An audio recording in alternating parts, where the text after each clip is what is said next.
how this title came about. This title came about because you never want to get that phone call or a knock on your door saying that your child has made the choice to take their own life. Period. Well, that's what happened to me. So I began doing speakings through a wonderful person who had experienced the same thing. And in my first time speaking, I believe I was almost a year in with the passing of my daughter. And I'm speaking and I just wanted to help. That's all I knew. I didn't want any other parent to feel the way that I felt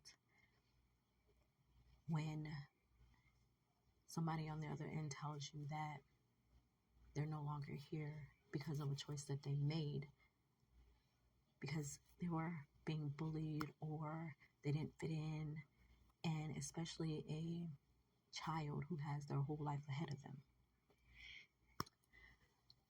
So with that being said, I'm doing my speakings, and I just said, I want to write a book. And this title instantly popped in my head. So I went out and I purchased a journal and I just started writing. And it was actually my best friend who said, why don't you write her a letter? Well, I started writing the letter and I never stopped. I just kept writing. So that's how this title came about. This is an open forum to things that I want.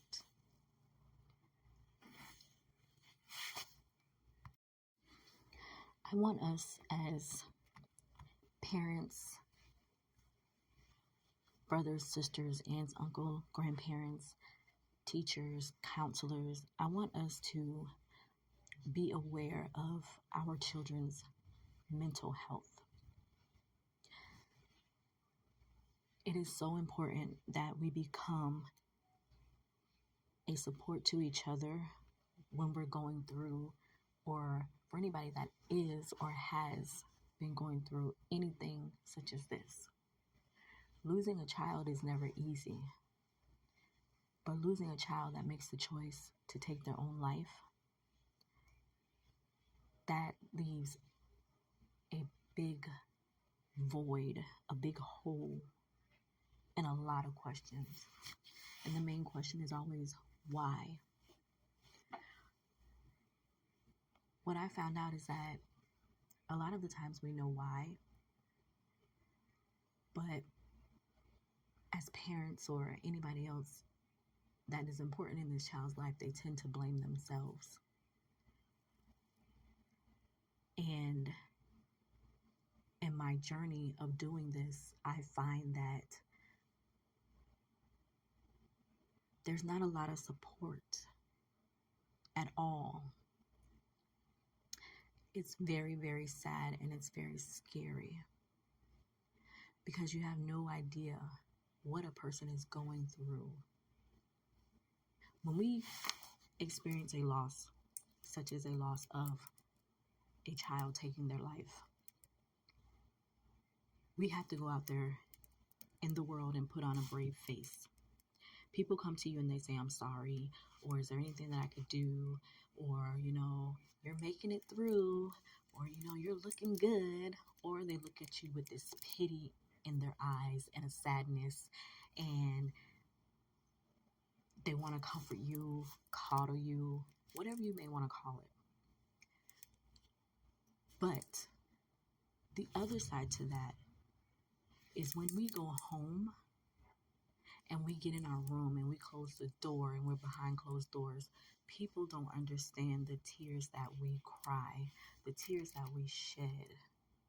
People don't understand that sometimes you could be at work and your child just pops into your mind and the tears, they want to come. But you know that if you do happen to shed those tears, somebody's going to come and ask you what's wrong. And I know for me, that's not something that I want. and then they want to hug you and hold you. Yes, I welcome it all. Don't get me wrong. But sometimes you just want, I don't even know. I know that for me, it's not easy on a day-to-day. Some days I think about her more than others. She loved possums. And when I see a possum, it just always makes me think, okay, she's here and she knows that I'm thinking about her.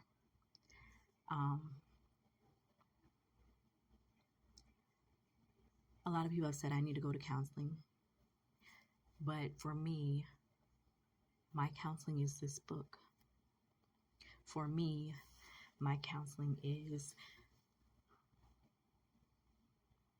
helping others. For me, my counseling is writing in a journal. I choose to write in a journal every day. In my journal, I always title it Dear God. And I think I may have about 7 of them now because I just write everything. I started off writing when she passed, and it's been 4 years.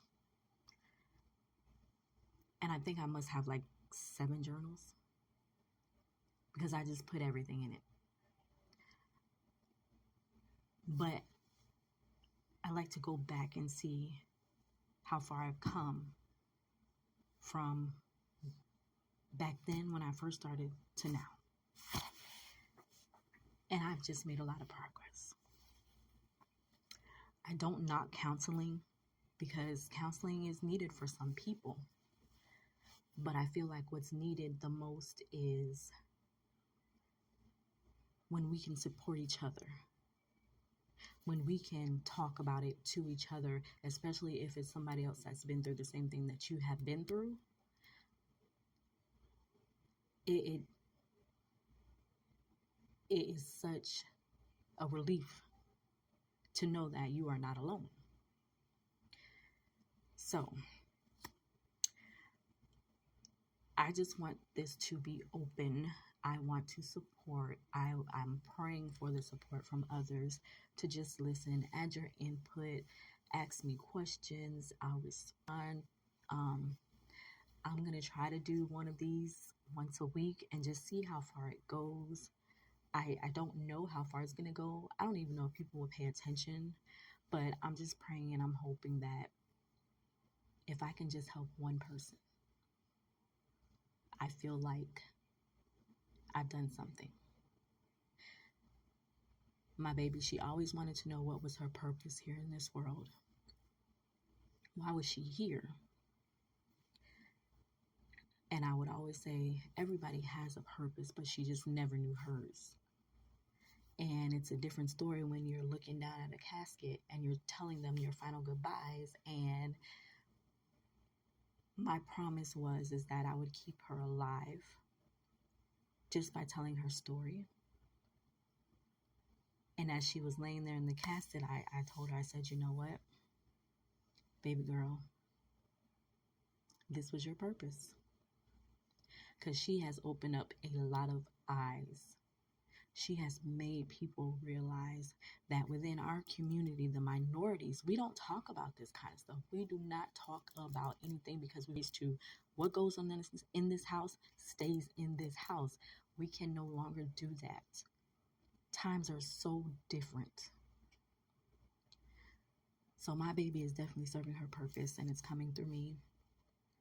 I just want to support any and everybody. So I pray that you all will listen and just support me in this mission. It's not a journey, it's a mission. And I am going to keep going, hoping that I can help 1 or 2 people a day. God bless you guys. Thank you.